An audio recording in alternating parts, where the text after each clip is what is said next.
Xin chào cả nhà. Hôm nay thì chúng ta sẽ đi vào cái công cụ rất là quan trọng trong cái hệ thống Photoshop của chúng ta, đó là bút nhá. Và để muốn bút được điều đó thì các bạn sẽ tạo ra cho tôi một cái khổ giấy. Chúng ta hôm nay sẽ thấm nhuần vấn đề về lý thuyết. Sau đó thì chúng ta sẽ vận dụng từ cái đấy thì bắt đầu là chúng ta sẽ tìm tư liệu, sau đó là thực hành và làm ra những sản phẩm thực tế nha. Nào, lúc này thì các bạn sẽ chọn vào phần New File cho tôi. Trong phần này thì các bạn sẽ chọn cho tôi một cái kích thước rơi tầm khoảng 999. Ok, chúng ta sẽ chọn 999 cho nó số đẹp đi. 150 và lúc này chúng ta tính theo đơn vị là pixel và chúng ta ấn vào phần create là tự khắc tạo ra một cái khổ giấy. Thì lúc này các bạn để ý cho tôi là trong cái công cụ bút của Photoshop thì được ký hiệu là chữ B. Các bạn nhớ chữ B của chúng ta. Chữ B được ký hiệu như này. Đó, các bạn nhìn chưa? Rồi, và di qua thì các bạn sẽ nhìn thấy là người ta cũng di qua và nó có cái giá trị nền tảng cho các bạn. Vậy thì cái bút này sử dụng bằng cách nào? Tất nhiên trong bút này thì nó có rất nhiều loại. Bút thứ nhất là bút thường dùng, bút thứ hai là bút nét ganh, bút thứ ba là phủ màu, bút thứ tư là nhuyễn màu. Thì cái này nó sẽ thiên về cái việc mà các bạn sẽ làm trên phiên bản đó là vẽ Wacom, thì dùng cái bút số B này nó sẽ rất tốt nha. Nào, lúc này thì các bạn sẽ chọn vào bút số 1 cho tôi. Thì cái bút này là bút quan trọng nhất. Và khi tích vào bút thì các bạn để ý trên thanh thuộc tính ngang cho tôi. Lúc này nó có đầu bút cho các bạn. Lúc này nó có hệ thống bút cho các bạn. Các bạn có nhìn thấy cái này chưa? Alo. Dạ thấy ạ. Và sau khi mà chọn bút xong đây thì các bạn sẽ nhìn thấy là ở đây nó sẽ có một cái cơ bản cho bạn. Tự nhiên cái đầu bút hình tròn tròn chấm chấm này thì nó lại nhòe nhòe và cái này thì lại rõ rõ. Vậy thì đây là bút nhòe và bút rõ, có nghĩa là bút mờ vẽ nét nó nhòe ra nền, và đây là bút cứng là vẽ ra nền thì nó lại ra hình rõ ràng, giữa hình và nền, nó giữa hình và bút của chúng ta rõ ràng. Vậy chúng ta có thể trải nghiệm bằng nó bằng cách nào? Đây, thì lúc này chúng ta sẽ chọn vào đây nhá. Bước số 1 là trải nghiệm giữa các đầu bút. Chúng ta sẽ tích vào và chọn cho nó một cái màu, và màu lúc này thì tôi sẽ chọn vào biểu tượng là bút cứng nha. Và sau khi tôi chọn bút cứng xong thì các bạn để ý cho tôi thuộc tính này cực kỳ quan trọng mà các bạn cần lưu ý là khi dùng về bút này. Có rất nhiều bạn khi dùng bút rồi nhưng tô xong bảo thấy em tô mà nó không ra màu, em tô nó không ra hiệu ứng đấy. Vậy thì chúng ta phải kiểm tra mấy cái yếu tố như sau. Thứ nhất, ấn vào bút. Thứ hai, các bạn sẽ kiểm tra thuộc tính cho tôi cái phần mode này chúng ta là normal. Thứ ba là các bạn sẽ để cái trạng thái là opacity, rồi cái follow, rồi các bạn sẽ smoothing, là tất cả những tiêu chí này đang là mặc định nha. Và sau khi chọn vào mặc định xong thì bạn sổ cái này xuống thì ở đây nó sẽ có thứ nhất là đầu bút. Thứ hai là các bạn sẽ chọn size. Size cái này là size to, size bé này, cái đầu bút là đang bé thì bạn kéo nhảy cho tôi thì nó to lên. Đó, các bạn nhìn chưa? Rồi, vậy thì bây giờ cùng là một cái đối tượng bút trên một layer là background, và tôi đang có một layer. Tôi đang có một cái màu xanh cho cái bút và tôi đang chọn bút là bút cứng. Tôi vẽ ra cho các bạn nhìn. Ok. Các bạn nhìn thấy chưa? Alo? Dạ, có nhìn thấy. Rồi, tiếp theo trong cái vấn đề về bút cứng như này rồi thì chúng ta sẽ sổ xuống thì chúng ta sẽ có một cái bút bên cạnh nữa là chúng ta có cái bút mềm. Và bút mềm này nó khác gì bút cứng thì vẫn là đầu bút đấy, vẫn là kích thước như vậy. Chúng ta sẽ cầm đối tượng này và chúng ta tô ra thì lúc này chúng ta sẽ thấy một cái điều khác biệt, đó là gì? Cái bút cứng của chúng ta thì cái hình của chúng ta vẽ ra cực kỳ rõ và sắc nét. Còn cái bút mềm của chúng ta vẽ ra thì nó nhòe vào nền, nó mềm vào nền. Đó, thì đấy là cách sử dụng trong cái bút của chúng ta như vậy. Được chưa? Ok, các bạn hiểu về cái bút chưa? Đây là bút mặc định nhá. Alo? Dạ vâng. Rồi, Ctrl Z lại và chúng ta tiếp tục đi đến phần số 2 của trong cái phần bút của chúng ta là trong phần bút của chúng ta. Khi sổ xuống thì các bạn nhớ cho tôi ở đây có phần rất là quan trọng, đó là phần cài đặt của chúng ta, đó là biểu tượng con bánh răng. Cái này khi mà bạn tích xuống đây một cái thì ở đây nó sẽ có những cái thuộc tính rất là quan trọng. Đối với phiên bản từ CC 2017 đến 2020 thì nó có từ nát bút. Còn cái này là có import. Import và nát là giống nhau, có nghĩa là đưa vào. Ok, export là các bạn xuất ra. Có nghĩa là sau này khi bạn tạo bút được rồi, bạn tự tạo những cái bút đẹp của các bạn thì bạn có thể xuất ra. Ví dụ có những cái bút là khói, bút mây, bút nước, bút hoa quả, bút cỏ cây, bút chất liệu, bạn đều chọn những cái này của tôi. Xuất ra để làm gì? Để chúng ta có thể nư vào ổ chúng ta, để sau này khi chúng ta muốn chuyển đi đến đâu, mang đến công ty thì chúng ta có thể mang cái đầu bút đấy làm thiết kế của chúng ta. Nhưng nhớ một điều rằng là cái tính ứng dụng của đầu bút nó phải cực kỳ rõ ràng và nó có tính ứng dụng cao thì mới làm được điều đó. Còn ứng dụng mà thấp thì chúng ta không làm được nha. Rồi tiếp theo này, trong cái phần bút này khi ấn vào setting thì các bạn để ý cho tôi mấy cái tiêu chí như sau. Ví dụ tôi sẽ chọn vào stroke. Các bạn có nhìn thấy không? Tự nhiên cái bút chúng ta dài ngang ra, nó có cả chấm đầu này. Được chưa? Rồi chúng ta sổ xuống, chúng ta chọn vào đây bút name là vừa có cả tên, vừa có cả đầu bút, vừa có cả hình thù nhìn được. Nhưng thường xuyên là khi thầy dùng một cái tiêu chí như sau, đó là tôi sổ xuống và tôi chỉ chọn vào bút tip thôi, còn bút stroke tôi sẽ bỏ đi. Thì cái này nó sẽ giống giao diện của thầy, các bạn nhớ nhá. Ok, các bạn nhìn thấy chưa? Alo. Rồi, vậy thì sau khi mà chúng ta đã hiểu được bản chất của cái việc cài đặt là làm thế nào để đặt hiển thị thì chúng ta sẽ chọn cái này, được chưa? Rồi, tiếp theo phần thứ hai của chúng ta là cái gì? Cái phần bút của chúng ta muốn cho đầu bút nó to hay nhỏ thì các bạn có thể tích vào đây và chúng ta cầm cái nét này cho nó to lên thì nó to, và cầm cái nét này cho nó xuống dưới thì nó nhỏ. Đấy, nó rất là to nhỏ như vậy. Ok, và cái nét bút to nhỏ đấy người ta cũng có thể dùng một cái giải pháp như sau là bạn có thể chuột phải thẳng vào màn hình cho tôi thì nó xuất hiện cái bảng giống như sổ từ đây xuống thì nó tiện hơn. Thì bạn có thể cầm và kéo này thì tự khắc to, được chưa? Rồi chuột phải vào đây này, thu nhỏ xuống, chấm cái chấm chấm chấm chấm chấm chấm chấm chấm chấm chấm chấm chấm chấm chấm chấm chấm chấm chấm chấm. Ok, hiểu cái phần này chưa? Alo. Đó. Vậy thì sau khi mà chúng ta đã hiểu được bản chất rồi thì bây giờ chúng ta sẽ phải làm thao tác tiếp theo nữa. Rồi, hiểu to nhỏ rồi, bằng cách là chuột phải rồi nhá. Rồi, bây giờ trong cái phần Photoshop người ta có một cái tính năng rất là hay mà tất cả những cái bạn thiết kế cần phải nắm được để làm sao khi làm tốc độ chúng ta sẽ phải lên. Bằng cách bạn nhìn vào đấy, chuột phải này, giữ phím màn, chuột phải, ấn chuột phải, chuột trái khác nhau nhá. Giữ phím màn và ấn chuột phải, kéo sang phải thì to lên, kéo sang trái để nhỏ lại. Vậy thì mình có thể điều tiết cái đầu bút của chúng ta là to nhỏ bằng giữ là sao phím màn và kéo chuột phải và chuột trái sang nhá, kéo sang trái và kéo sang phải. Đó, các bạn nhìn chưa? Ok, hiểu cái này chưa? Rồi kéo đến đây to, rồi kéo đến đây nhỏ, kéo đến đây nhỏ nữa. Hiểu cái này không? Đấy nhá, độ to nhỏ tôi đã chia sẻ cho các bạn rồi.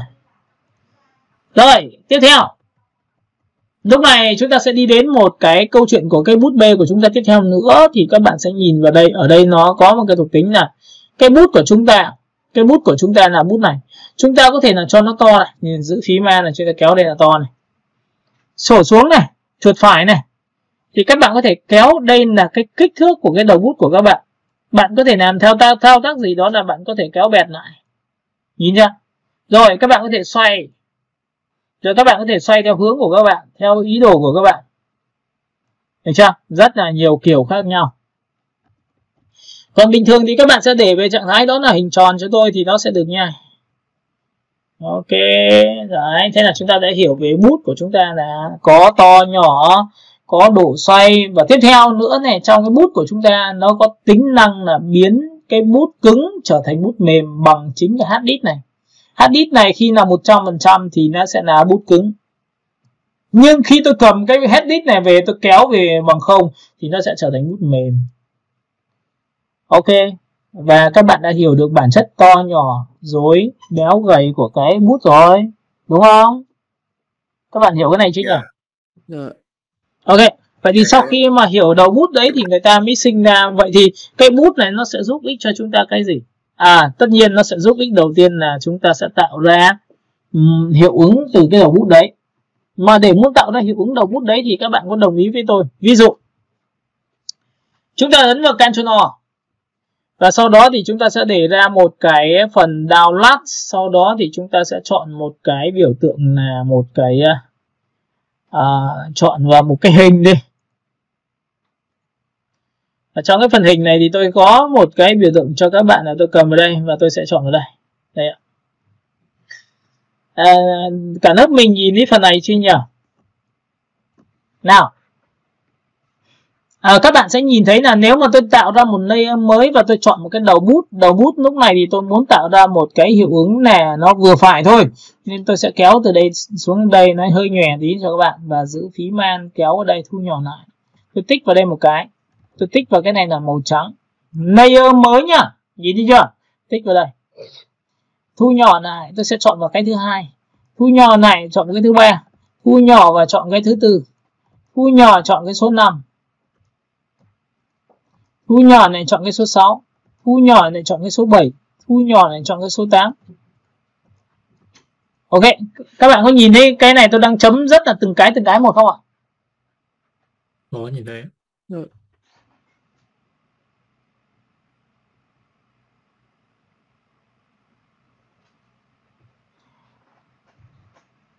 Đó, các bạn nhìn này, vậy thì sau khi mà tôi đã có xong này là tôi giữ phím man, tôi kéo cái này thì có phải là gấp đôi không? Và tôi sẽ ấn vào Ctrl T và tôi xoay theo cái chiều của tôi mong muốn, tôi đặt vào đây.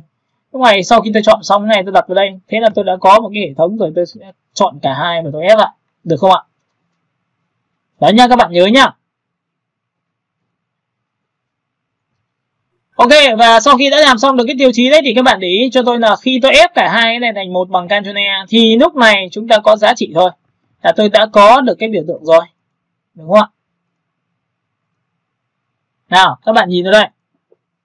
Lúc này sau khi làm xong tôi ấn vào Ctrl E, tôi ép thành một thì có phải đây là cái đối tượng của tôi đã làm xong về cái bút của tôi là phải là từ to bé, mà cái này lại còn chưa có là độ đậm nhạt khác nhau. Các bạn hiểu cái này, bởi vì tôi muốn làm ra một cái tia mặt trời giống như ánh nắng mặt trời chiếu từ trái qua phải đấy. Thì bây giờ làm thế nào bây giờ? Đấy thì khó, làm quá khó luôn. Vậy thì lúc này chúng ta sẽ chọn vào biểu tượng là Effect. Chúng ta sẽ chọn vào biểu tượng Blur. Tiếp theo chúng ta sẽ chọn vào Motion Blur. Ok, cả lớp mình nhìn thấy phần Motion Blur của tôi chứ? Dạ có. Cái này các bạn chỉ cần xoay chéo đi một chiều như này và nó sẽ chéo theo chiều của các bạn, bạn kéo dài như này này. Đó, cả lớp mình nhìn thấy phần này của tôi chưa? Nhìn thấy những cái vệt sáng này chưa?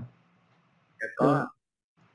Ok, và sau khi đã có vệt sáng này thì các bạn có thể làm cho điều hòa, các bạn có thể làm cho máy lạnh, bởi vì thể hiện rằng đây là luồng khí lạnh tỏa ra. Bạn có thể quảng cáo cho sữa, quảng cáo cho kem theo ý đồ của các bạn. Và sau khi đã làm xong này thì bạn ấn OK giúp tôi thì tôi có một cái biểu tượng này, được chưa? Sau khi làm xong, tôi ấn vào lệnh là Filter, chọn vào Alt F, nó sẽ nhắc lại cái lệnh bạn vừa làm. Ok, và sau khi chọn xong được cái này thì tôi được quyền nhân bản đối tượng lên làm 2 bằng giữ phím man, tôi kéo đây thì có phải tự lên phiên bản mới không? Ok, đó mình nhìn thấy phần này của tôi chưa? Dạ có. Ok, vậy thì sau khi đã chọn xong cả hai này thì có phải tôi tạo ra một cái đường, những cái vạt sáng này chưa? Các bạn hiểu cái cách làm chưa? Alo? Dạ hiểu.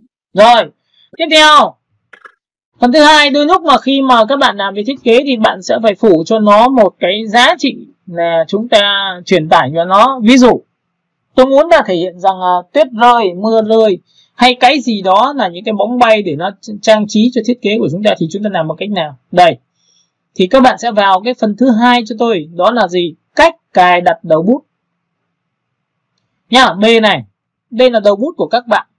Thì bây giờ chúng ta vào cài đặt cho nó để làm sao chúng ta vẽ ra hiệu ứng. Bút nó sẽ giúp cho chúng ta là vẽ ra nó có to nhỏ vừa, có từ đậm đến nhạt cho các bạn, mà chúng ta không cần phải làm gì hết, được không ạ? Ok, để muốn làm được điều đấy thì chúng ta sẽ làm bằng cách nào? Nào, bước số 1 bạn chọn vào bút cứng giúp tôi. Bước số 2 là bạn tích này, nhìn này. Đó, thấy chưa? Rồi, bước số 2 là bạn sẽ lập ra một layer mới, bởi vì theo thông lệ bình thường là chúng ta sẽ phải có một cái layer mới như thế này.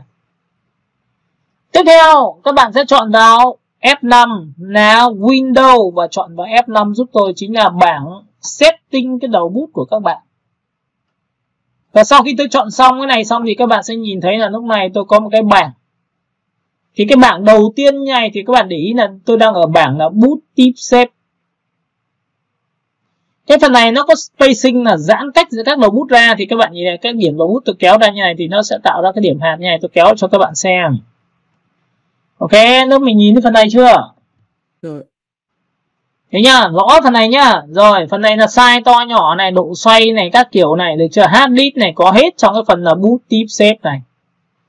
Rồi, chốt một đầu tiên là spacing, là giãn cách giữa các đầu bút khi vẽ ra, là xa hay gần.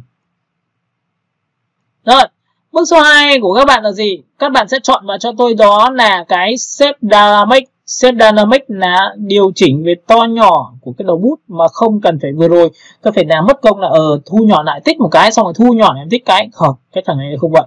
Các bạn chỉ cần ấn vào bút Shape Dynamic này là chính là chỉnh đầu bút to nhỏ. Bạn kéo file zip này lên cho tôi. Nhìn thấy to nhỏ chưa? Alo? Rồi. Nhìn chưa? Đó. Rồi, cái bước số 3 này. Cái bước số 3 của chúng ta cần để ý là cái bút của chúng ta muốn là bay lên trên, bay xuống dưới, mở các vị trí khác nhau. Thì các bạn sẽ ấn vào Scanting này cho tôi. Cái này nó cũng giống như Inloop thôi. Các bạn sẽ chọn vào đây, Scanner, các bạn kéo này lên cho tôi. Đó, các bạn sẽ nhìn thấy nó bay này. Nhìn chưa? Đầu bút nó sẽ bay ra ngoài. Thế tôi vẩy cho các bạn xem. Đó. Các bạn hiểu cái này chưa? Alo? Nào, các bạn nhìn nhá, kéo đây. Và tiếp theo nữa là sau khi làm xong này thì các bạn có đồng ý với tôi vẩy như này có phải là ra được cái đống này không? Đúng chưa? Đỡ phải chấm một phát ẩn ngay. Rồi, tiếp theo các bạn sẽ có một cái thuộc tính dưới nữa là các bạn transfer, chính là chỉnh độ xa gần của đầu bút của các bạn. Bạn tích vào đây giúp tôi và lúc này tôi tăng giá trị này lên, nó sẽ tự tạo xa gần cho các bạn. Nhìn đây, nó có xa có gần chứ lại không phải là một cái. Đấy, nhìn chưa? Ok, cái này chưa? Rồi, sau khi đã làm xong thì với cái điều kiện này thì tôi chỉ cần chọn vào filter, tôi chọn vào phần blur và tôi chọn vào cái motion blur. Các bạn có thấy là tự nhiên cái xước của chúng ta nó có xa gần khác nhau không? Alo? Dạ, có thấy. Rồi, sau khi làm xong tôi đập ra một layer mới, tôi thu nhỏ cái đầu bút lại một tẹo nữa. Rồi tôi vẩy vào đây. Rồi, sau khi xong thì tôi lại chọn vào filter, tôi chọn vào blur, tôi chọn vào motion blur. Và sau khi motion blur xong thì tôi sẽ có một cái đường xước nhỏ như này này. Tôi ấn vào Ctrl G nên lần thứ hai thì nó sẽ nhân bản này, Ctrl G lần này. Ctrl G càng nhiều lên thì nó sẽ tạo ra xước nhiều hơn. Và sau khi đã làm xong tổng quan toàn bộ đối tượng đấy thì tôi sẽ ép nó lại, kéo từ trên xuống dưới, chọn tất cả các layer mà tôi đã nhân bản ra bằng tôi ấn vào Ctrl E. Thì có phải đây là một đối tượng không? Đấy, các bạn có nhìn thấy phần này của tôi chưa? Đó. Và sau khi đã làm xong này tôi ép cả hai vào, tôi ấn vào Ctrl E như này thì cái đối tượng này muốn phát sáng, đúng không? Thì chúng ta đã học qua những cái lệnh là chuột phải, chọn vào biểu tượng, chọn vào phấn Blending Option. Chúng ta sẽ bỏ cái thuộc tính là Transparency Shape Layer đi và chọn thuộc tính là Color Dot. Thì các bạn sẽ nhìn thấy cái ánh sáng tôi rất là trong. Đó, các bạn nhìn thấy chưa? Và với cái này thì các bạn chỉ cần lập ra, hoặc là bây giờ các bạn nhé, tại vì khi mà mình đã cài đặt như này thôi thì bạn được quyền dùng cái đầu bút chúng ta rất là thoải mái. Chúng ta cầm lên chúng ta vẩy vào đây, nó cũng được như này, này nhìn này. Đấy. Được không? Các bạn hiểu cái này của tôi chưa? Alo? Dạ hiểu. Dạ hiểu. Rồi, vậy thì sau khi mà đã làm xong được cái này thì các bạn nhớ cho tôi là chúng ta sẽ cửa sổ E. Tôi sẽ ấn Open đi cho nó dễ cho các bạn. Lúc này cái phần ứng dụng của chúng ta nó có rất nhiều kiểu. Ví dụ cái này nhá, các bạn nhìn này. Khi làm về cho đồ về sữa chẳng hạn, Ctrl O, tôi sẽ chọn một cái, đây là bia này. Ví dụ như là chúng ta ngồi như này mà chúng ta sẽ thể hiện rằng mùa đông thì nó rất là dễ nha. Nào, để muốn làm ra ảnh mùa đông thì việc đầu tiên của chúng ta là cái màu của chúng ta nó sẽ lạnh. Cái màu lạnh của chúng ta thì nó có rất nhiều kiểu để mà làm được điều đó thôi. Đây, các bạn nhìn nhỉ. Để ý nhá. Có nghĩa là chúng ta quảng cáo thì chúng ta phải tạo ra không khí chụp ảnh nhìn lấy đâu ra mùa đông chẳng hạn, ví dụ thế. Thì chúng ta có thể sổ xuống và chúng ta sẽ chọn vào cái biểu tượng đó là Color Burn. Trong phần Color Burn lúc này thì nó sẽ có cái bảng màu cho các bạn là sang trái và sang phải. Đây là màu trung gian đây. Cái tông màu này thì cái phần màu nào là màu trung gian thì mình sẽ làm được điều đó. Tiếp theo là phần sổ xuống thì chúng ta có phần shadow chính là vùng tối và highlight chính là vùng sáng. Đó, rất rõ ràng như vậy. Và lúc này tôi muốn là cái phần trung gian nó là lạnh thì các bạn chỉ cần kéo này, kéo phát là lạnh luôn. Đấy, các bạn nhìn chưa, lạnh chưa? Alo? Đó. Các bạn sẽ nhìn thấy tổng quan nó sẽ lạnh rồi. Rồi, sau khi đã có lệnh rồi, bây giờ chúng ta sẽ chọn vào highlight. Cái phần highlight của các bạn này nó sẽ nhẹ, thì bạn có thể đẩy cho cái phần ánh sáng kéo lên một tí nữa để cho nó ra người thì nó sẽ ấm hơn. Và tiếp theo là vùng shadow, chính là vùng tối, thì tôi tích vào đây thì thường thường nó sẽ lạnh. Đó. Và sau khi đã làm xong thì các bạn nhớ cho tôi là cái màu đối tượng của chúng ta là F7 nhé. Đây là tôi đang nói cho các bạn về cái cách tư duy là khi mùa đông thì ảnh nó phải ra sao. Có nhiều người có quy định như ảnh, nhưng mà tôi thấy là mùa đông thì tông lạnh là chắc chắn rồi.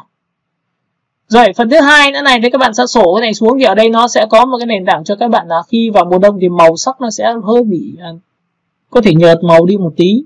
Và cái nhợt màu nó nằm ở đâu? Ở đây. Và sau khi chọn màu mùa đông này thì các bạn sẽ nhớ cho tôi là tôi cầm này, tôi kéo xuống phát này, màu sẽ được giảm đi, nó sẽ bạc đi. Ok. Nếu mình nhìn thấy phần nó sẽ bạc màu chưa? Uống bia vào mùa đông. Và tất nhiên nó sẽ tôn cái giá trị của cái sản phẩm của các bạn, nên là sản phẩm của bạn đang là màu nóng thì nó sẽ bắt mắt hơn, còn tổng quan nó sẽ là như vậy. Ok, sau khi đã làm xong được điều đó thì bây giờ chúng ta sẽ tiếp tục đến phần số 3 liên quan cái bút ngày hôm nay của chúng ta, đó là F7. Chúng ta lập ra một layer mới. Cái này thì các bạn sẽ ấn vào bút B cho tôi là bút B, và tôi sẽ chọn một cái đầu bút liên quan đến cái bút cứng như này, bút nhòe đi. Tại vì tuyết thì thường thường là bút nhòe. Rồi, phóng to và chúng ta giữ phím man, chúng ta kéo đậy. Cái này sẽ là màu trắng. Tôi tích vào tôi thử xem. Ok, đúng rồi, màu trắng này đúng rồi. Rồi, bước số 2 là chọn vào setting cho nó bằng cách là ấn vào F5. Trong cái phần này thì các bạn sẽ nhớ cho tôi là cái đầu tiên của chúng ta là chọn vào bút tip shape, và chúng ta giãn cách giữa các đầu bút ra để nó dài ra. Đây là cái hình cái đầu bút tuyết của chúng ta là như thế này. Và thứ hai là bút tip shape thì chúng ta sẽ kéo đây để tạo ra độ to nhỏ của đầu bút tuyết của chúng ta, và chúng ta sẽ tích vào đây là bay lên trên bay xuống dưới của đầu bút của chúng ta. Tiếp theo chúng ta chọn vào transfer để chỉnh về độ xa gần của đầu bút của chúng ta. Và sau khi chỉnh xong thì bây giờ việc còn lại của các bạn chỉ việc làm sao vẩy ra thôi. Đấy, các bạn nhìn chưa? Chúng ta có thể vẩy ra. Do là cái nền của chúng ta đây. Nha. Đây là bạn chọn một cái lớp đầu tiên là của chúng ta, nó sẽ có những cái tuyết rơi như thế này. Rồi, sau đó thì các bạn sẽ chọn vào F5 cho tôi lần thứ hai. Thì cái phần này tôi không chọn là transfer nữa. Tôi bỏ transfer đi thì nó sẽ còn nguyên bản, cái này vẩy phát nó sẽ ra trắng hơn. Đấy, các bạn có thể tạo ra rất nhiều lớp khác nhau. Và tất nhiên những cái phần mà khi mà bạn chọn vào đây thì hạn chế chỉ vào mặt để che những cái phần chi tiết của cái mặt thì bạn có thể hạn chế đi. Đó, thì đây là cái cách người ta có thể tạo ra ứng dụng cho thiết kế cho ảnh theo cái cấp độ như thế này nha. Rồi, bây giờ thì chúng ta sẽ lại đến một cái control tiếp theo nữa. Chúng ta sẽ có một cái phần download. Sau đó thì chúng ta sẽ có, thường thì chúng ta sẽ có một cái ổ D, chúng ta sẽ có một cái ảnh tư liệu, chúng ta sẽ có một cái là chưa lọc. Chúng ta chọn vào mỹ phẩm nhé. Ok, chúng ta sẽ chọn vào mỹ phẩm. Đây. Sau khi chọn vào mỹ phẩm xong thì chúng ta sẽ có một cái ảnh làm cho website. Trong phần ảnh website của các bạn thì nó có rất nhiều những cảnh rất là đẹp. Đây ạ. Cả lớp mình nhìn thấy phần này chưa? Đó. Bởi vì là khi mà các bạn thiết kế xong một sản phẩm xong thì bạn đổ bóng xong, bạn làm hiệu ứng ánh sáng xong, thì ở đây lúc này nó sẽ là có giá trị cho các bạn bằng cách như sau. Lập ra một layer mới. Đây là tác dụng cho việc nhấn nhá những cái giá trị bắt mắt cho một thiết kế của các bạn. Và nó sẽ tạo ra biểu tượng cho khách hàng thích về cái chuyện này. Và cũng giống như là khách hàng xem những sản phẩm của bạn thiết kế ra nha. Thì lúc này tôi sẽ chọn vào phương án thứ hai, đó là chọn bút cứng. Và sau khi chọn bút cứng xong thì các bạn nhìn tôi tích vào đây một cái thì bạn sẽ nhìn được cái điều tôi mong muốn. Lúc này tôi sẽ ấn vào biểu tượng là F7. Tôi ấn vào F5 để điều chỉnh đầu bút, thì tôi chọn vào bút tip shape, tôi giãn cách giữa các đầu bút ra. Đây là số 1. Bước số 2 của tôi thì tôi sẽ chọn vào Shape Dynamic là chỉnh vào độ to nhỏ của đầu bút.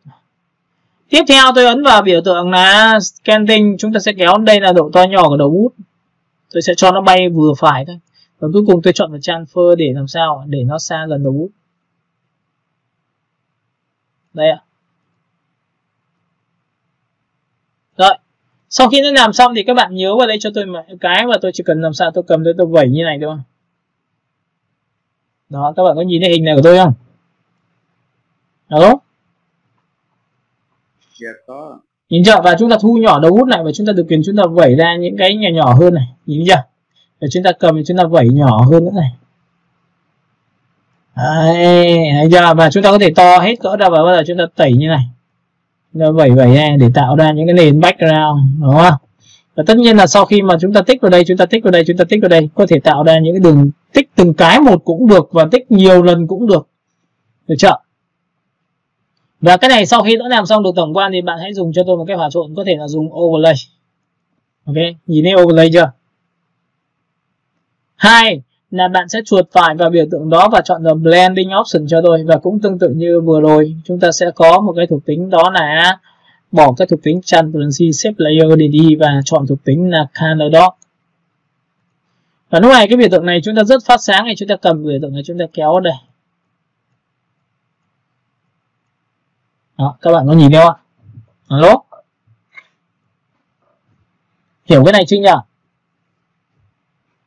Alo? Dạ có ạ. Rồi, vậy thì những cái này nó sẽ giúp ích cho các bạn là tạo ra những cái sản phẩm cho nó bắt mắt hơn, nó tốt hơn cho các bạn nha. Rồi, tiếp theo. Control. Lúc này thì chúng ta có rất là nhiều cái hiệu ứng, chúng ta sẽ chọn vào đây, tôi sẽ chọn một cái biểu tượng là màu đỏ, màu xanh, màu tím, màu vàng. Đây.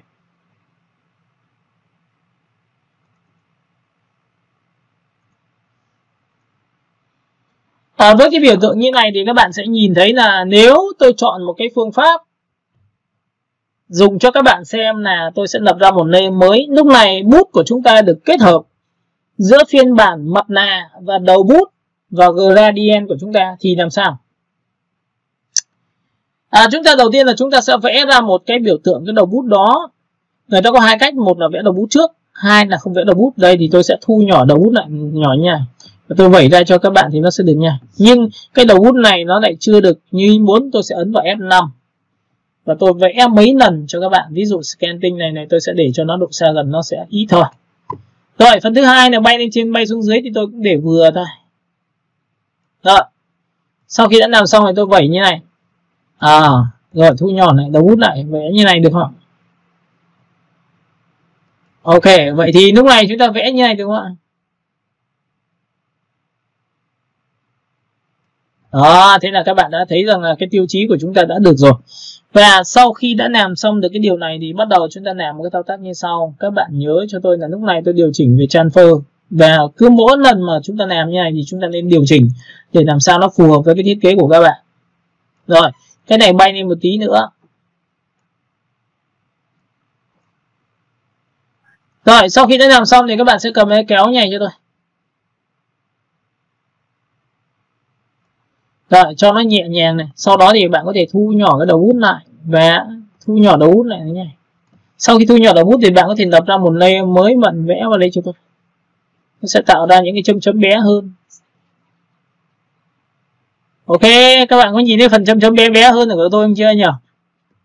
Dạ có. Rồi, bây giờ thì chúng ta sẽ thêm một cái nữa này, chúng ta sẽ cầm thì chúng ta vẽ vào đây và tự tạo hình bằng cái thứ thiết kế của chúng ta nhé. Thấy chưa? Đấy, mình tạo ra những cái hệ thống mà xương bay. Và sau khi đã có xương bay xong thì các bạn sẽ nhìn vào đây, tôi sẽ gom cả hai thành một cho các bạn bằng lệnh như sau. Đó là Ctrl G.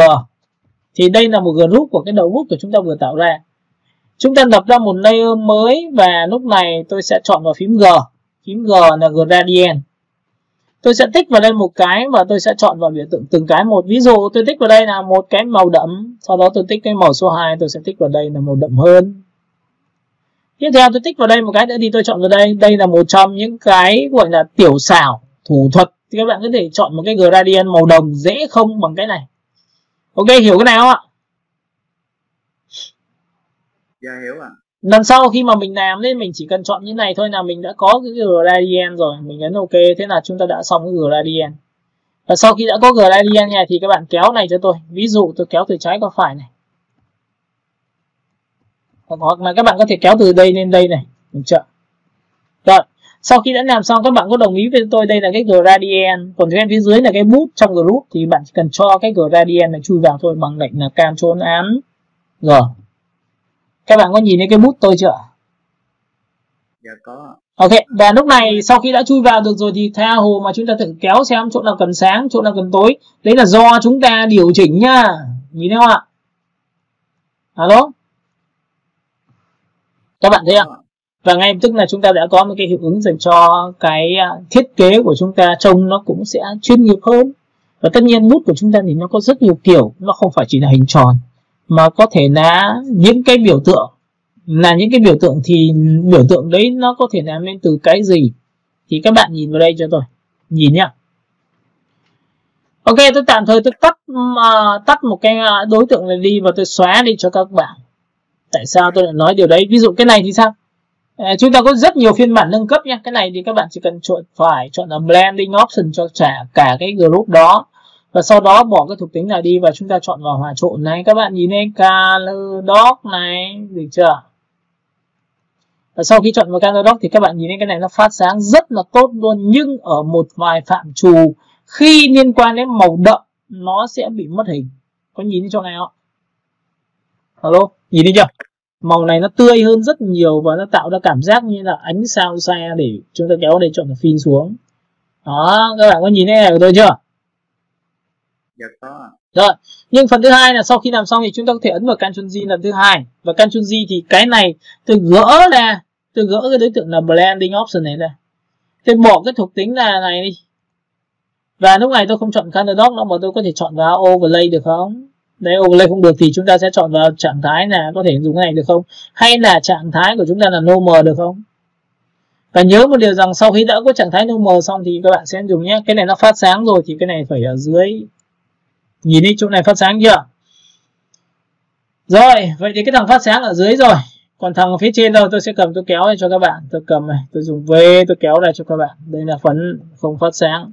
Đây là phát sáng này, còn thằng ở dưới là không phát sáng này.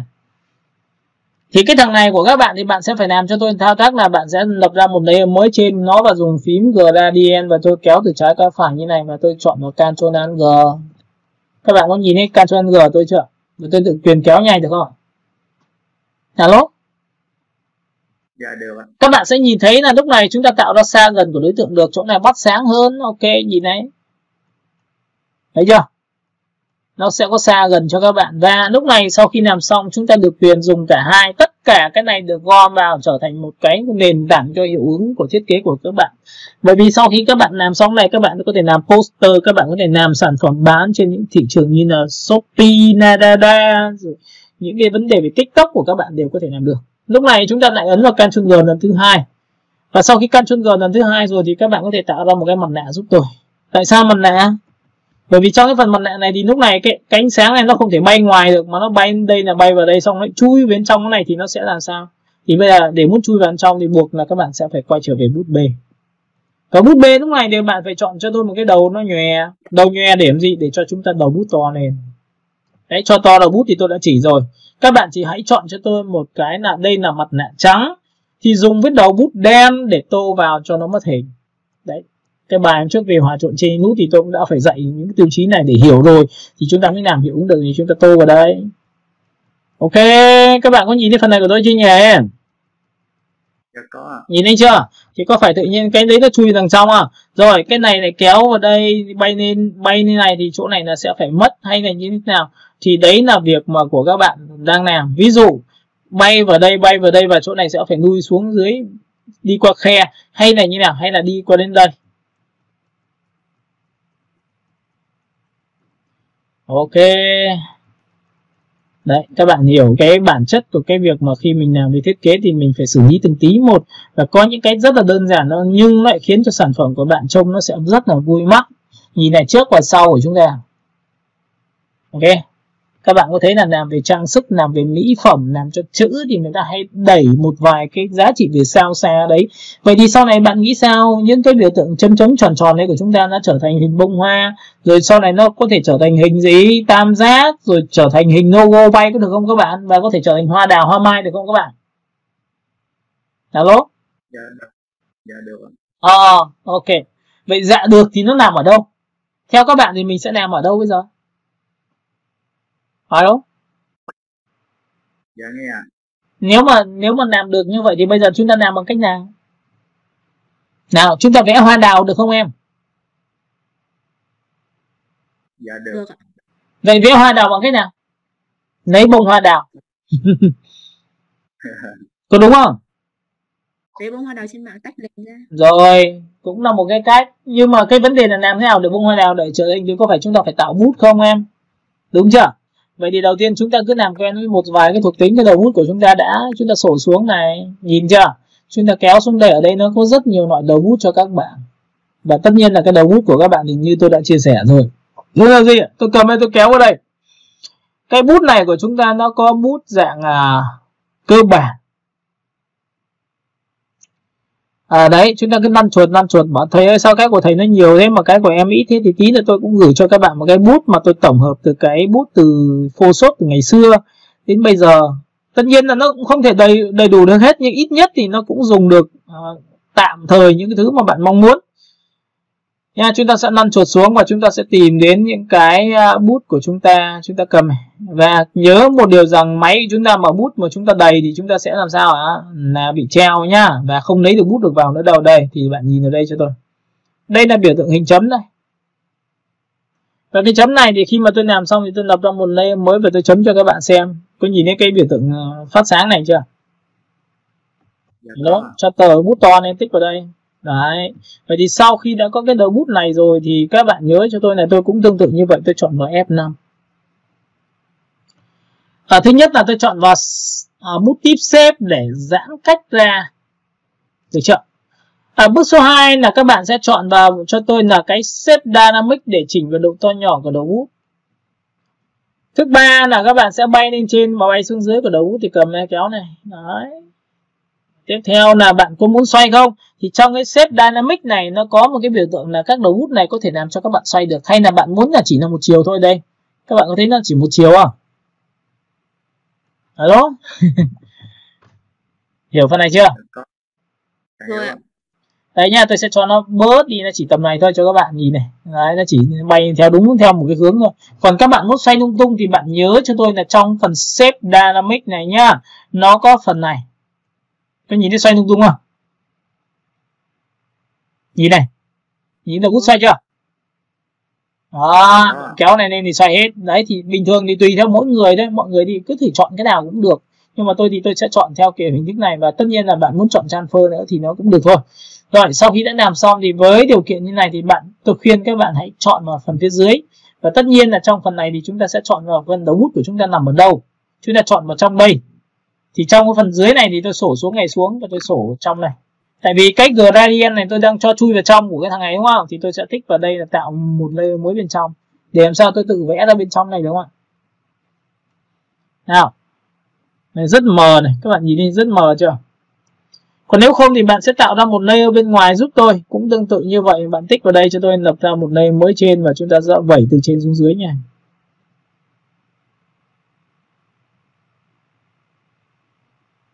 Đấy, có nhiều người nào muốn tạo cái kiểu hình sao sai như này thì đấy là chuyện rất là đương nhiên, có thể nhấn nhá cho chữ nhấn nha. Và tất nhiên cái hình này muốn theo kiểu hình ảnh, theo kiểu như vừa rồi thì bạn chỉ việc làm cho tôi một thao tác là chuột phải blending option.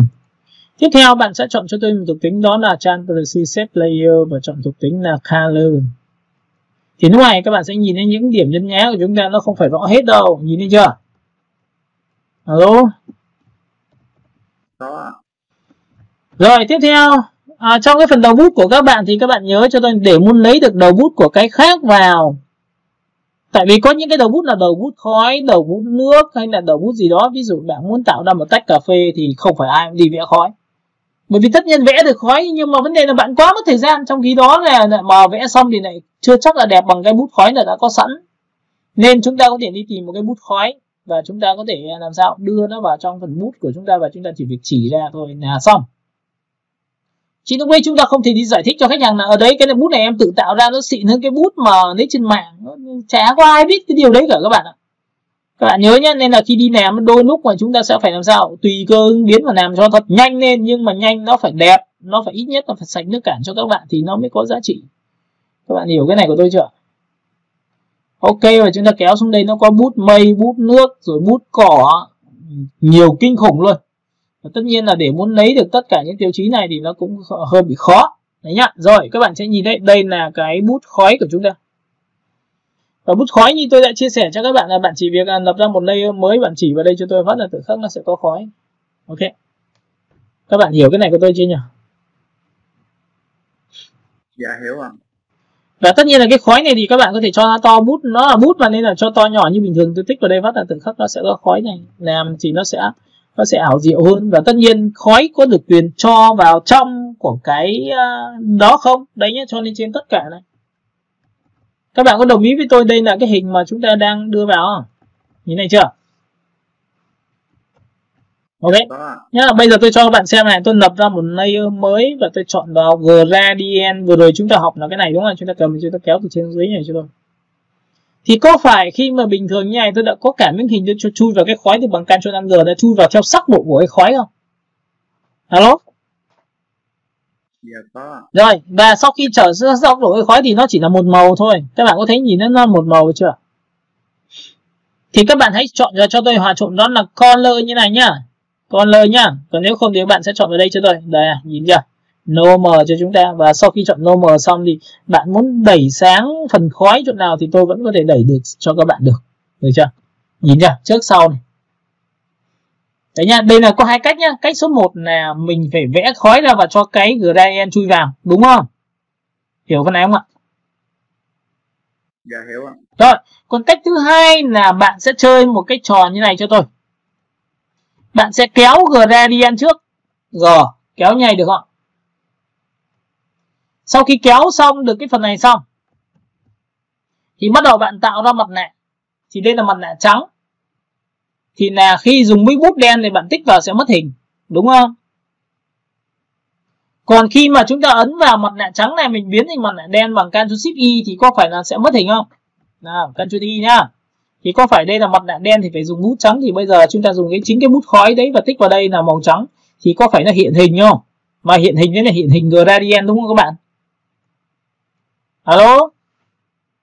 Dạ đúng ạ. Nè, cái đoạn này nếu mà bạn nào mà còn đang có vấn đề thì phải xem lại cái phần mặt nạ nhé. Tôi đã dạy rất kỹ phần mặt nạ rồi. Tôi kéo vào đây tôi tích cho bạn xem này.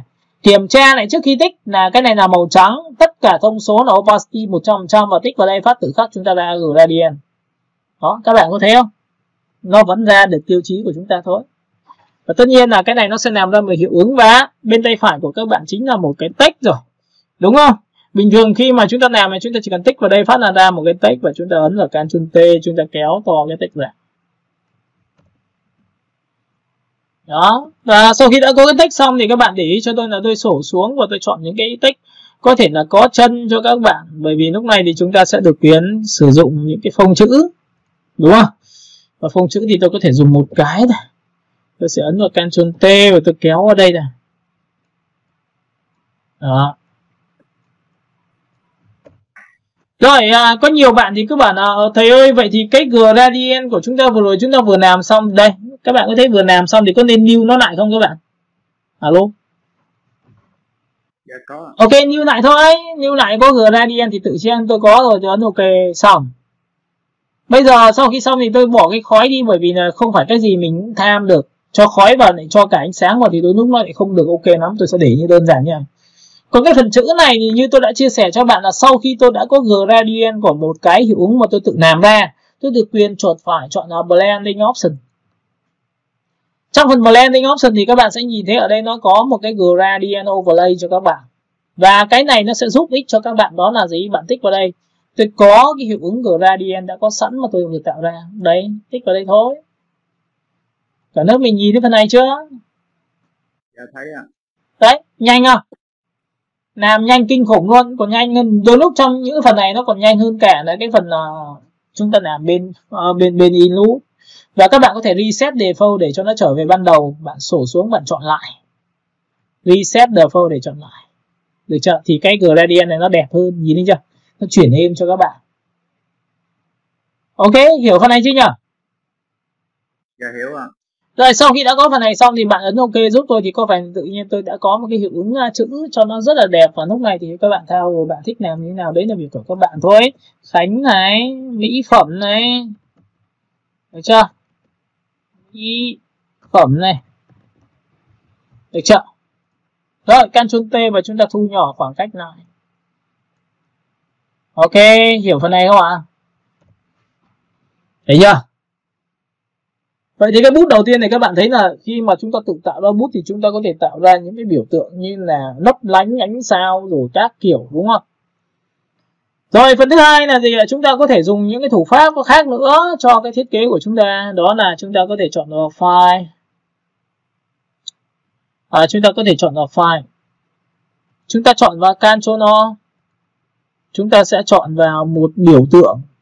Và lúc này tôi quay trở lại với cái phần download cho các bạn để các bạn sẽ thấy rằng là cái này nó có giá trị. Chúng ta sẽ tích vào đây và đây là những cái hình mà của chúng ta làm đây. Đây, ví dụ tôi quay trở lại với một cái hình cũ như thế này cho nó đẹp, hình mới đi.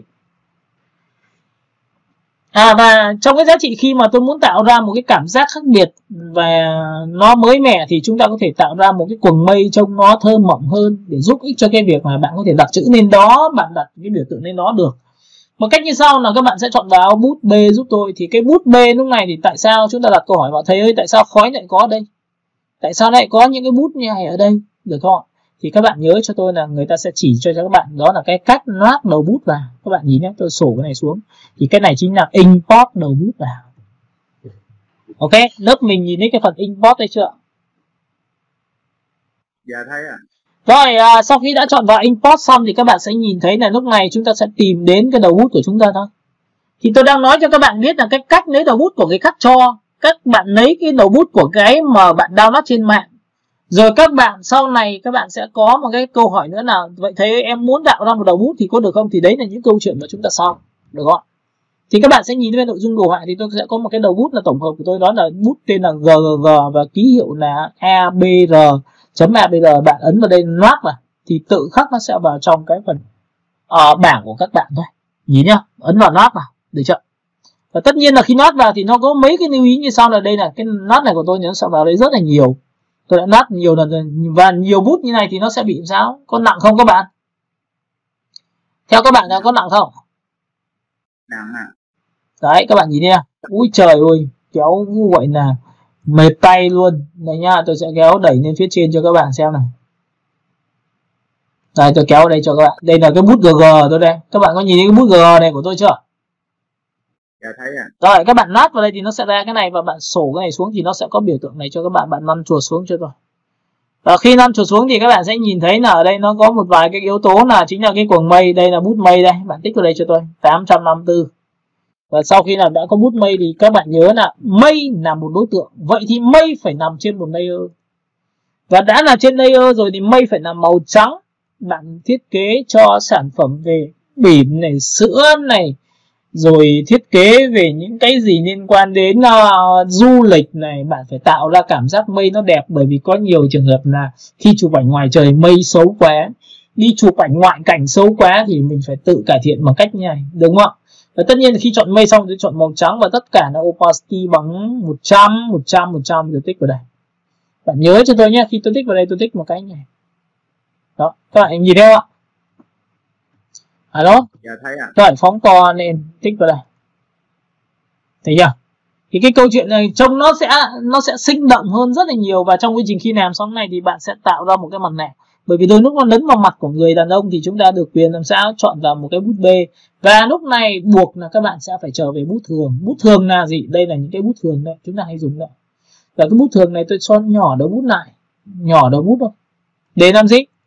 Để chúng ta dùng một cái giải pháp, đó là chúng ta sẽ dùng một cái màu đen và tô cho nó mất cái phần này đi. Được chưa? Và tất nhiên tôi tô trên phần này tôi sẽ phóng to, tôi tích vào đây. Đó, thì các bạn sẽ nhìn thấy cái mây của tôi sẽ rất là chuyên nghiệp. Giống như bạn làm về kể cả là ô tô, xe máy hay không, bạn có thiếu bầu trời thì bạn nên dùng cái này cho tôi nha. Rồi tiếp theo cái phần lát của chúng ta nó còn có cái gì nữa để giúp ích cho chúng ta. Nó sẽ có cái bút mây, bút nước, bút các kiểu cho các bạn. Và cái đầu bút của chúng ta nó có nhiều yếu tố lắm. Ví dụ bạn lập ra một layer mới. Thầy ơi, vậy thì em có một cái bút, và cái bút đấy nó có thể là bút theo kiểu hình tròn, và nó có thể là trở thành hình vuông. Nó có bút tròn, bút vuông. Đây, bút vuông này. Các bạn có nhìn thấy bút vuông này của tôi không ạ? Alo? Dạ có ạ. Rồi, vậy thì sẽ có những câu hỏi đặt ra là thầy ơi, vậy thì cái bút vuông này để làm bằng kiểu gì? Thì đấy là cái giá trị để chúng ta tạo bút thì chúng ta sau. Nhưng cái bút này sau khi làm xong thì bạn nhìn này, tôi sẽ ấn vào F5, tôi cài đặt cho nó. Tôi sẽ giãn cách nó ra bằng cách tôi tích vào đây, thì có phải nó sẽ có giãn cách giữa các đầu bút không? Ok, vậy thì tôi vẽ lại như này đúng không? Đúng chưa em? Dạ có ạ. Rồi tiếp theo trong phần giãn này thì bảo thế, nhưng mà có cách nào mà các bạn đã từng thấy là người ta quảng cáo cho trà sữa này có hai cô gái mà uốn xung quanh các người như này, xong rồi như này này. Nhưng mà cái nét này không phải là hình vuông mà nó là hình chữ nhật nằm ngang, và nó sẽ nối đuôi nhau, chứ nó không phải là theo cái thằng nào cũng ngang hết nha, đúng không ạ? Thì để muốn làm được điều đấy thì bạn nhìn này, ở đây nó có tiêu chí là bạn kéo bẹt này xuống. Có nhìn thấy kéo bẹt này không? Dạ có ạ. Đấy, thấy chưa? Cái kéo bẹt này để làm sao? Kéo ở đây được không? Ô, đúng rồi, nhưng mà lại không cua theo. Thì bây giờ làm một cách nào? Thì bạn để ý cho tôi là trong cái phần bút nha, cái bút tip shape này của các bạn là shape dynamic này, nó có một cái thuộc tính rất hay là cái độ này sẽ xoay theo hình của các bạn bằng cách bạn sổ đây cho có phần dimension. Đây ạ, sổ này xuống. Đây. Đây, chúng ta tích vào đây một cái thì tự khắc nó sẽ uốn theo cái hình của các bạn thôi. Nhìn thấy cái này chưa? Alo? Dạ thấy. Và sau khi tôi chọn xong này thì có phải các bạn cầm này bạn kéo nhảy được không?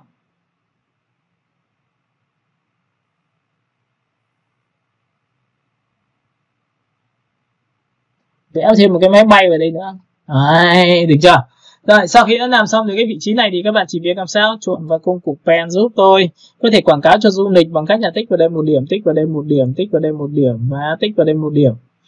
Tất nhiên trong phần này thì tôi sẽ làm sao? Tôi không nhất thiết phải chọn vào xếp nữa mà tôi chọn vào dạng path thôi. Tôi tích vào đây một điểm, tích vào đây một điểm. Đấy, kiểu như này, rất là nhiều kiểu như này. 7 lập ra một layer mới và chúng ta sẽ đổ một cái màu tên là trắng. Đấy, các bạn có nhìn thấy phần hình này của tôi chưa? Đó.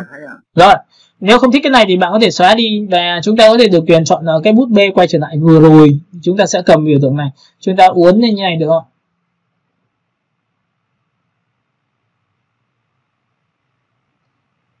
Đây, ví dụ như chúng ta có thể vẽ một cái đường chuyển động. Đấy, các bạn có thấy là khi vẽ như này nó có ý đồ là nó sẽ tập trung được vào cái người dùng của chúng ta đúng không? Ok, hiểu cái này chưa? Và tất nhiên là trong khi mà làm xong này thì tôi sẽ dùng cái phương pháp là tôi tạo ra một cái mặt nạ. Tôi dùng một cái bút B. Và bút B lúc này thì tôi không chọn vào nét cứng nữa mà tôi sẽ chọn vào nét nó là nét thường. Và lúc này thì tôi sẽ làm sao? Tôi sẽ chọn cho nó một cái màu tên là màu đen và tôi sẽ phóng to đầu bút này lên. Vậy thì cái đoạn này nó chui vào đây. Thì cái này nó sẽ thui vào đây. Để chờ tôi sẽ cầm tôi kéo ở đây. Rồi ở chỗ này tôi sẽ cầm tôi kéo ở đây. Rồi cả nhà mình nhìn thấy nó nằm ở bên trong chưa? Thấy ạ. Đấy, ok. Và tất nhiên là đây là những cái yếu tố để chúng ta có thể làm ra những cái biểu tượng nét mà chúng ta chạy theo đường mà chúng ta mong muốn nhá.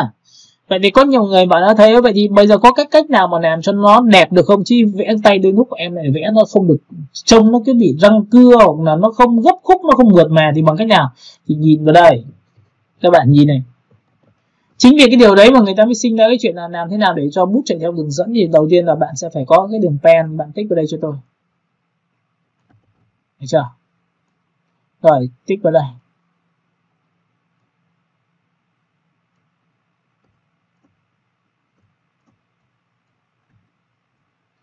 Và chúng ta đồ pen như bình thường nhé, các bạn nhớ nhá.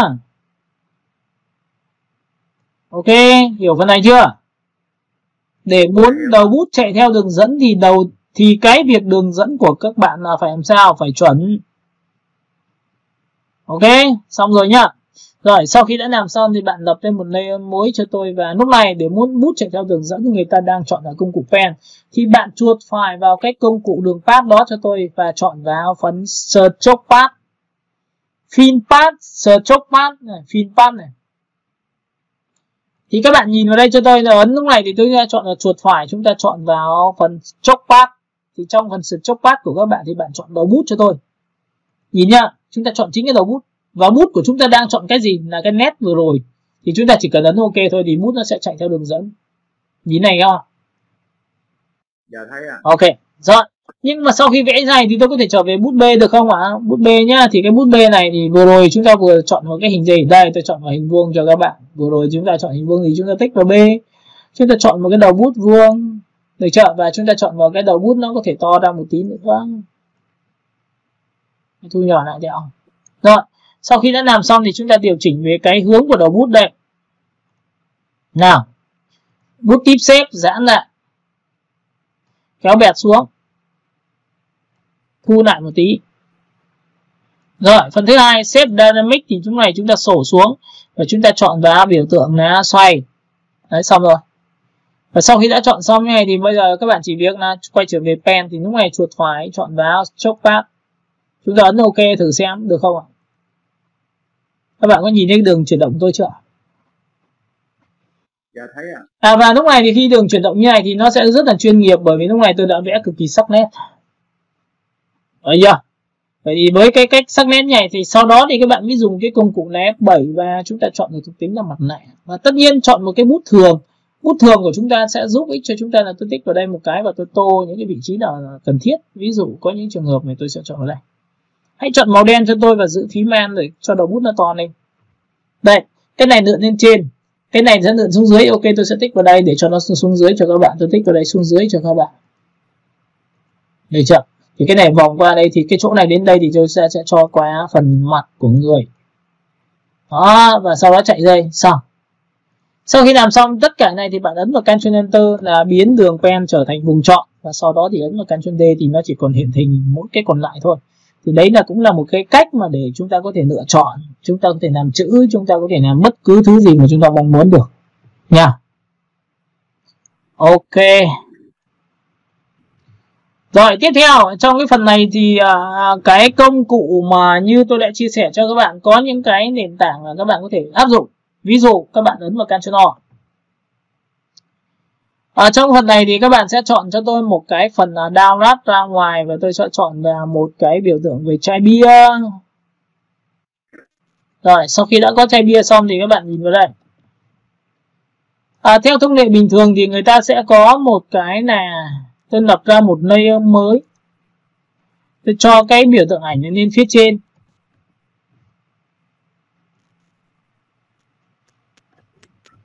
Sau khi lên phía trên xong thì tôi sẽ dùng cái phương thức đó là mặt nạ. Các bạn nhớ nhé. Tôi sẽ làm ra phương thức là mặt nạ cho nó bằng cách như sau. Rồi tôi tích vào đây. Và sau khi tôi tích vào đây xong thì tôi sẽ dùng cái bút B tôi thì tôi sẽ phóng to cho các bạn. Và bắt đầu lúc này tôi sẽ dùng cái màu đen tôi tích vào chỗ nào. Tích vào chỗ nào thì nó sẽ mất hình chỗ đấy. OK, lớp mình nhìn thấy phần này chưa nhỉ? Alo? Có nhìn thấy ạ. Thì tại vì là màu đen tích vào thì hình sẽ bị biến mất. Nên là chính vậy mà các bạn nhớ cho tôi là đây là màu đen tích vào biến mất thì mình đảo ngược cái mặt nạ này thì những cái chỗ biến mất này lại là hiện hình. Nên là các bạn có thể ấn vào Ctrl Y như này. Và sau khi Ctrl Y xong thì bạn chỉ cần chọn cho tôi một cái nền màu ở dưới thì ngắn, chúng ta chỉ vào cái nền màu. Tôi sẽ cho nó xuống dưới bằng lệnh như này. Các bạn sẽ nhìn thấy đây là cái hình của tôi ở phía trên. Và sau khi đã có hình phía trên này thì mình được quyền dùng hiệu ứng trên cái phần bút của chúng ta vừa làm ra. Đó là gì? Chúng ta có thể chọn vào filter, chúng ta chọn vào biểu tượng là filter gallery, không phải là gradient nữa nhé, các bạn nhớ nhá. Tôi có thể chọn vào đây. Và trong cái phương diện là khi mà chúng ta chọn vào artist, chúng ta chọn vào đây thì cái hình của chúng ta nó có rất nhiều kiểu đấy. Đấy các bạn nhìn này chưa? Chúng ta chọn vào 5 ấn OK thì nó cái hình của chúng ta nó có thể là uyển chuyển này. Và tất nhiên khi uyển chuyển này thì vẫn có thể can thiệp được không? Thì vẫn có thể can thiệp được, bởi vì lúc này chúng ta chọn ở bút B.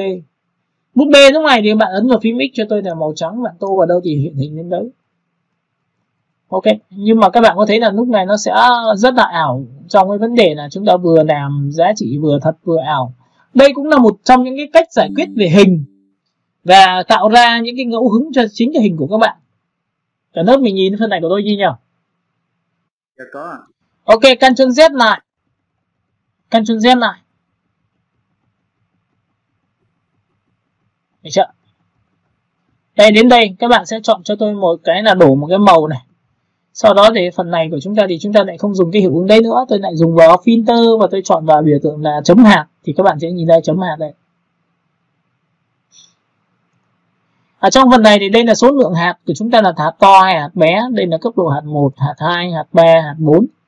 Thì bạn ấn OK chúng ta thì lúc này chúng ta tạo ra một cái biểu tượng nó khá là Coca-Cola, nó khá là Pepsi, và sau đó thì từ cái này thì bạn thích vào đây thì từ khắc nó hiện hình cái này lên. OK, có nhìn thấy phần này chưa? Nó sẽ không đi theo cái nền tảng mà như chúng ta làm. Cái này sẽ áp dụng cho cả thể thao luôn, giày dép các bạn sẽ dùng cái này rất là tốt luôn nha. Đây ạ, nhìn chưa? Và tất nhiên cái giải pháp này thì các bạn có thể ấn vào Ctrl O cho tôi.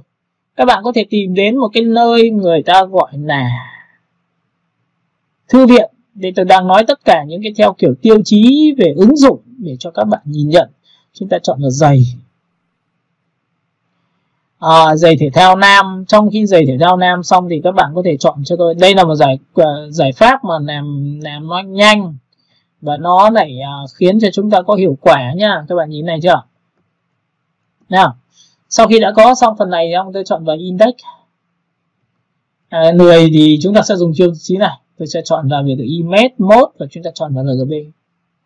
Bước số 2 tôi lập ra một layer mới và tôi chọn vào phím Y ngắn, tôi chỉ vào đây lấy cái màu đậm nhất của nó mà tôi đổ màu thôi. Lấy màu đậm nhất này.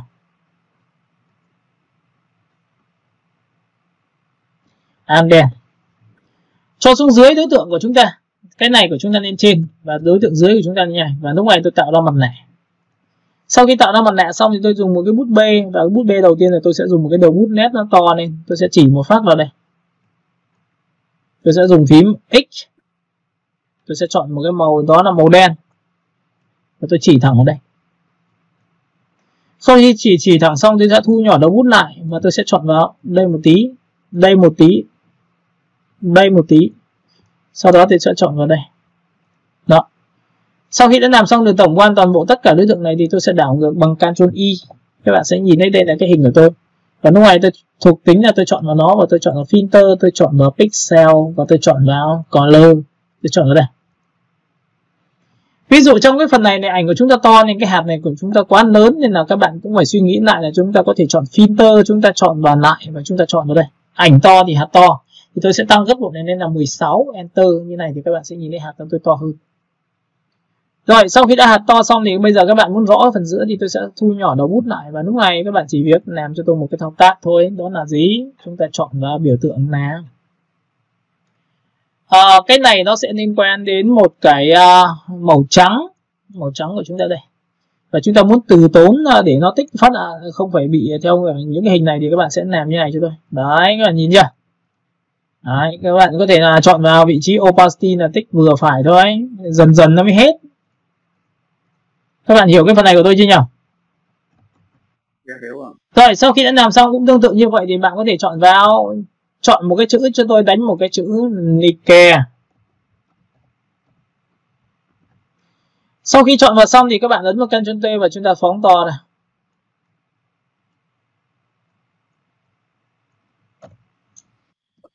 Ở trong cái phần chữ này thì như các bạn biết rồi đấy, nó là gì? Chúng ta sẽ chọn vào biểu tượng là G. Các bạn sẽ chọn vào T giúp tôi, và cái phần T này thì các bạn hãy chọn cho tôi một cái phông chữ liên quan đến chúng ta sẽ chọn một cái phông chữ thể thao, Ctrl T và chúng ta chọn vào đây.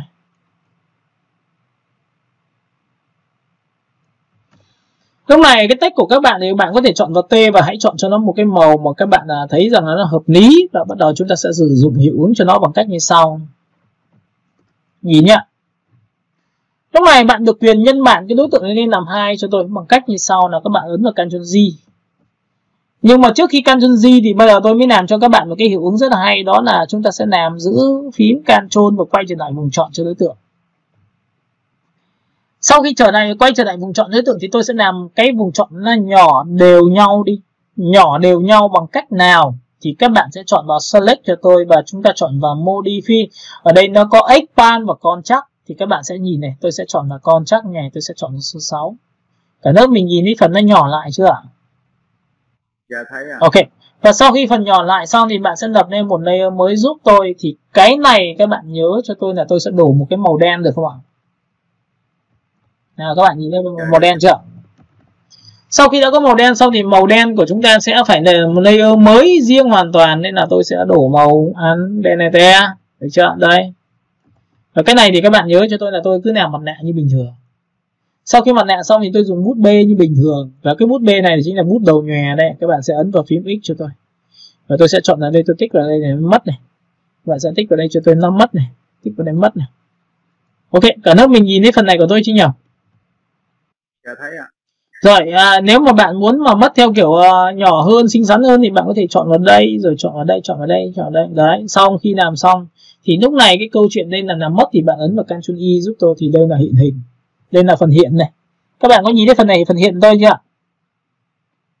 Dạ thấy ạ. Rồi, lúc này thì các bạn sẽ chọn cho tôi cái hiệu ứng như sau, đó là chọn vào filter, chúng ta chọn vào biểu tượng là pixel và chúng ta chọn vào hole font. Thì lúc này tôi ấn vào đây thì các bạn sẽ nhìn thấy chữ tôi sẽ được như này này. Các bạn có nhìn thấy không ạ? Hay là các bạn có thể chọn vào filter rồi chúng ta chọn vào biểu tượng là pixel và chúng ta chọn vào đây, và tôi sẽ chọn vào đây là số 8 này. Bởi vì cái nét này nó sẽ bé hơn này. Đó, các bạn có nhìn thấy phần chữ chưa? Dạ thấy ạ. Ok, và tất nhiên những cái phần này của các bạn thì các bạn có rất nhiều hiệu ứng, là cái chữ dưới của chúng ta đã có đây rồi. Đây, chữ dưới của chúng ta là cái này. Tôi sẽ tích vào đây cho nó một cái, tôi dùng V tôi kéo lên.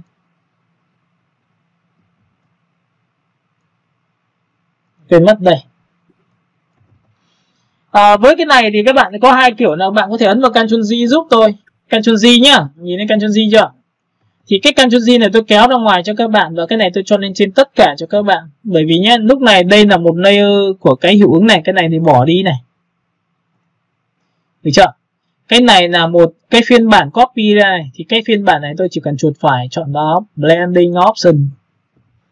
Ở với phần này thì các bạn nhớ cho tôi là tôi chọn được chốc là nét viền của chúng ta đã có, thì nét viền nó nằm ở đâu? Tôi tích vào đây cho các bạn, tôi sẽ chọn là chốc. Sau khi chọn vật chốc xong thì bạn đừng chọn gradient, hãy chọn cho tôi một cái color thôi. Đúng là cái màu mà mình mong muốn thì mình cứ chọn thẳng vào đó. Sau khi chọn xong thì các bạn sẽ nhìn thấy là cái phần này của chúng ta nó đang là có color là màu xanh. Được chưa? Và sau khi đã có color màu xanh xong thì các bạn sẽ chọn cho tôi một cái hiệu ứng, đó là hiệu ứng bóng. Thì cái này nó có inner shadow là bóng bên trong. Và lúc này sau khi chọn inner shadow thì bạn hãy chọn cho tôi một cái bóng màu đậm. Ok, các bạn có nhìn thấy cái phần này của tôi chưa nhỉ? Dạ thấy ạ. Và trong cái phần này thì nhớ một điều rằng là cái hình này của các bạn có thể xa gần cái phần bóng này ra rất là rõ ràng này. Đó. Sau khi đã làm xong được tiêu chí này xong, mọi thứ xong, tất cả được hết xong rồi, bạn ấn OK giúp tôi. Thì trong cái phần hiệu ứng này nó có rất hay là khi dùng trên Photoshop thì cái phim này khi bạn kéo ra thì cái nõi là màu xanh lá cây nó sẽ tự biến mất. Nó chỉ giữ lại cái hiệu ứng là bóng bên trong một cái viền này màu xanh lá cây thôi. Các bạn sẽ cầm kéo này cho tôi. Ok, nhìn thấy phần này của tôi chưa nhỉ? Rồi, sau khi đã có phần này xong thì bạn sẽ đặt thẳng trực tiếp vào đây, thì lúc này chúng ta đã tạo ra một hiệu ứng chữ, chúng ta có thể như thế này. Các bạn có nhìn thấy chữ chưa? Dạ thấy ạ. Ok, và tất nhiên là trong cái phần này thì các bạn sẽ nhìn thấy là chúng ta đã tạo ra một hiệu ứng thiên về bút của chúng ta, và dùng với hiệu ứng của mặt nạ, rồi hiệu ứng của cái biểu tượng đó. Thì trong phần này thì tôi đã dạy cho các bạn về cái phương thức đó là map bút này, tạo ra hiệu ứng ánh sáng này, ứng dụng với mỹ phẩm này, đúng chưa? Rồi tạo tuyết rơi này, đúng chưa? Rồi ứng dụng với mặt trời này nha. Ok, hiểu phần này chưa nhỉ?